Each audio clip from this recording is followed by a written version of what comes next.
Now, let's also talk about too. So, how did you know when to switch from simple and plain to just making it live at your own pace? How did you know when you had to switch that portion of your brand? When the U.S. government got involved. Oh, okay. Well, that's easy enough. Yep, I filed for a trademark and I couldn't get it. I went back and forth, and this is when I started learning about business. Like I said, trial and error. I filed for a trademark for simple and plain, and I was denied the trademark. The reason being there was a company called Plain and Simple. So of course I know nothing about trademarks, but I'm like, okay, well I'm simple and plain. It was the likelihood of confusion. I said, well, this company manufactures clothing. So basically there would be a place that I went to get clothing manufactured. But it's like, no, people would get confused. And for me, I'm just like, I don't understand. So then I learned that you could basically approach that company, which, we could. So we had some lawyers or friends, we get letters and stuff written. But it was like, yeah, you can do that. Sure, no problem. $25,000 would let you have the rights to it.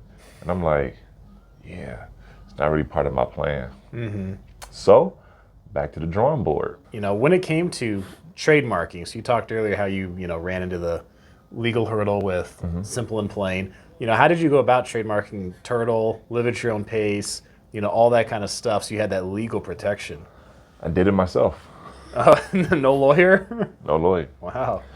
I figured out how to do it on my own. I told you, man, you have time, I researched and I read. That's what I tell you. I did a lot of this on my own because I wanted to know.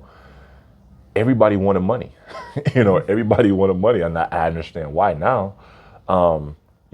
We have an accountant now. We have a lawyer now. We have a formalized business, but I wanted to learn things on my own because I'm like, man, I can do this on my own. And knowing what I know now, like I tell you, I remember the amount of time I spent researching the turtle. It's ridiculous. Because I had to learn how to do it. Because in a lot of it, honestly, it was pride. I'll be completely honest and tell you guys. I filed the simple and plain trademark and it got rejected. So in my mind, I was like, I can do this. Yeah. I'm smart enough to do this.